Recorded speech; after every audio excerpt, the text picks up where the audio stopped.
Bom dia, boa tarde, boa noite. Eu sou o professor Daniel Linhares, mas pode me chamar só de Daniel ou só de professor, como preferir. Seja bem-vindo ao meu canal. Eu sou professor de inglês e francês desde 2015 e meu objetivo aqui é fazer com que você alcance a fluência sem sair de casa. No vídeo de hoje vamos falar sobre intercâmbio. Intercâmbio funciona? Quais são os mitos do intercâmbio? Dá para aprender um idioma fazendo intercâmbio? Ou melhor, eu preciso fazer intercâmbio para aprender um idioma para me tornar fluente?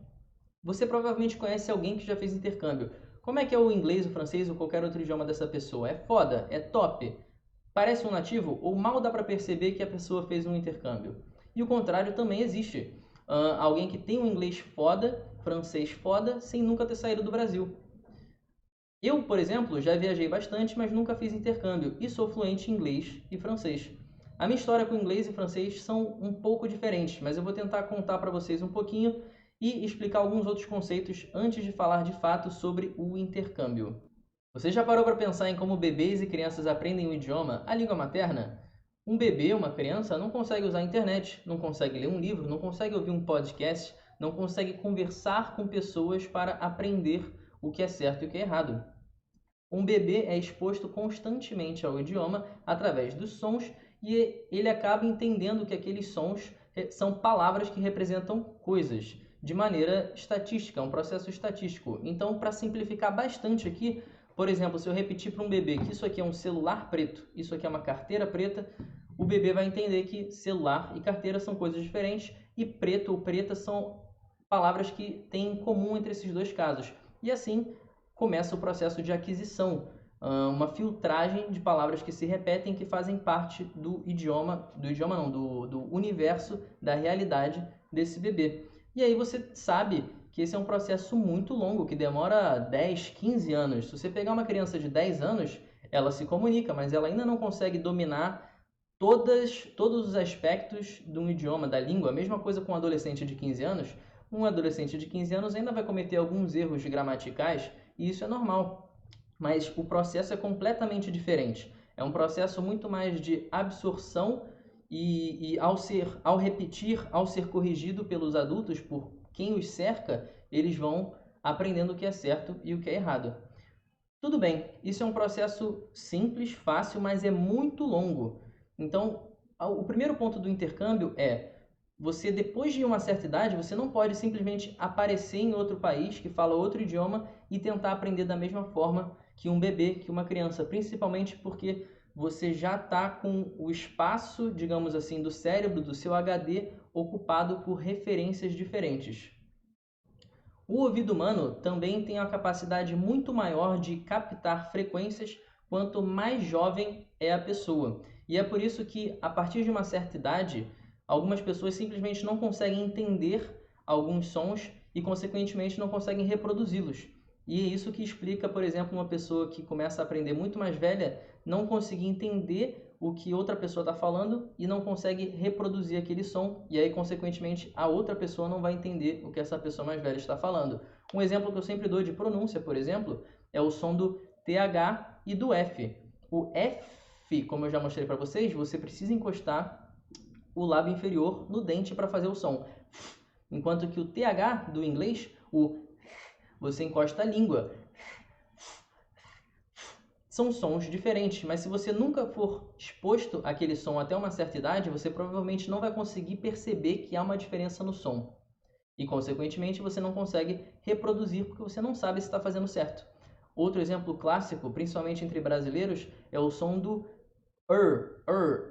Então, muita gente fala, em vez de falar person, vai falar person ou person, e está errado. O que acontece quando a gente já está um pouco mais velho? Por já saber aquele idioma, nossa língua materna, nós criamos uma série de referências para a nossa comunicação. A forma como nós pensamos está totalmente ligada com a forma que o nosso idioma é.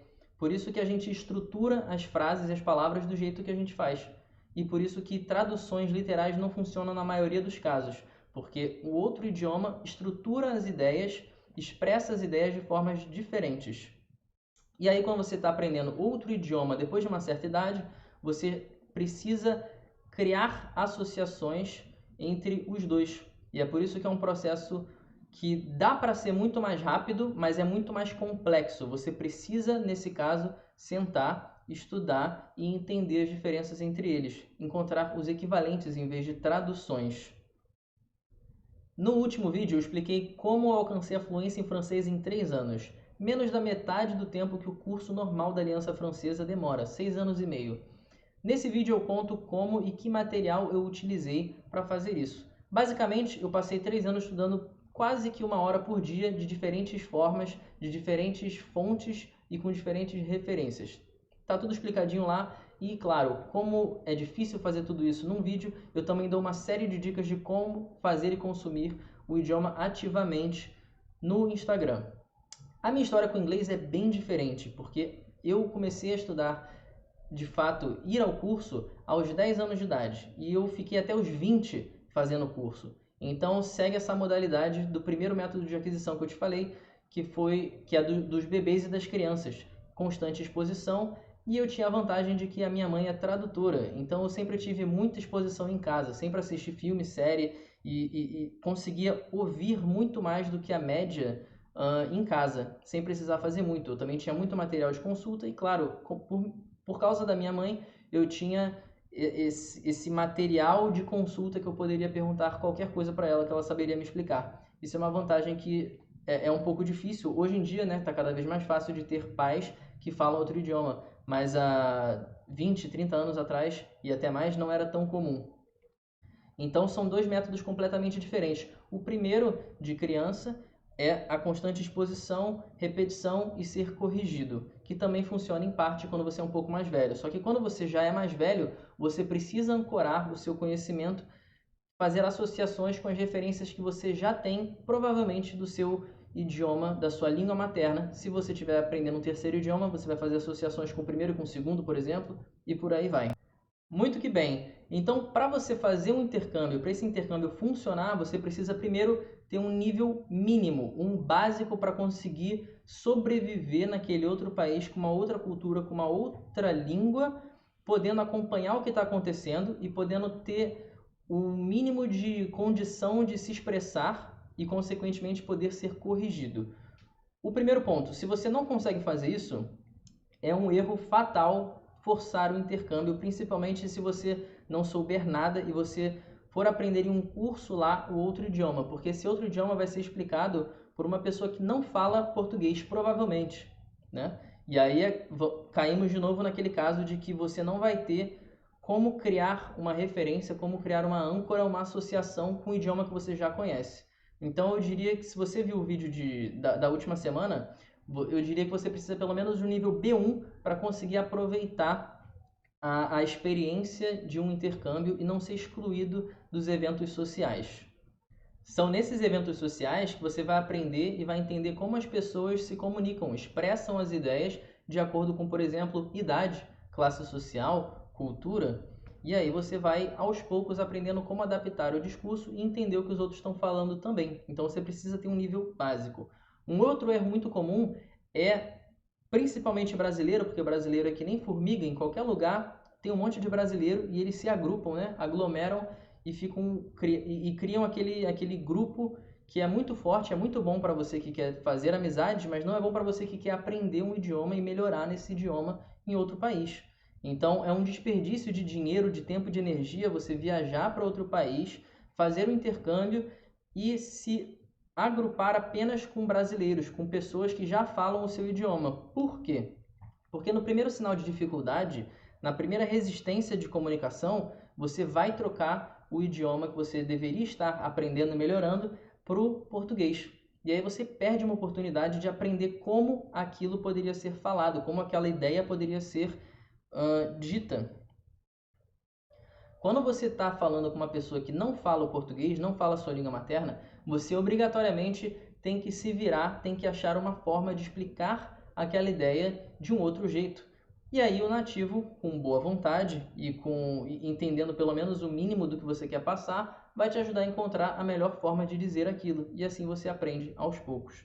Então, intercâmbio funciona? Funciona, mas você precisa ter um mínimo de nível para poder se comunicar e sobreviver ali nos eventos sociais sem ser excluído, sem perder outras oportunidades e de preferência andar com pessoas que não falam a sua língua materna, de preferência nativos, porque você vai ter um contato com alguém que realmente sabe e domina aquele idioma que você quer aprender e quer melhorar. Esses 2 pontos são fundamentais.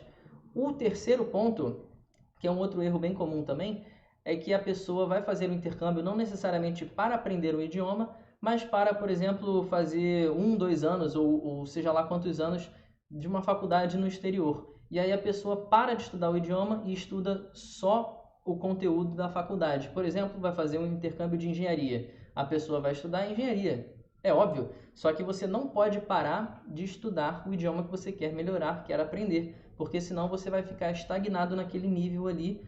Claro que você vai melhorar por estar constantemente exposto, mas você não vai melhorar a forma de se comunicar se você não estudar o idioma, as estruturas gramaticais usadas, o que você ainda precisa aprender, o que você tem dúvida, e o intercâmbio de forma geral te ajuda com tudo isso porque você vai estar em constante exposição e você vai ser obrigado a sempre pensar na sua vida, na sua realidade, no que te cerca naquele idioma. Essa é uma vantagem clara que você tem quando você faz o intercâmbio e quando você fica aqui no seu país. Só que, como eu vou mostrando ao longo dos vídeos, tanto aqui no YouTube quanto no Instagram, dá para você fazer muita coisa sem sair do Brasil, pensando de uma maneira criativa, tentando adicionar na sua rotina atividades que consigam te dar essa experiência de imersão mesmo sem sair do seu país, mesmo sem gastar uma fortuna.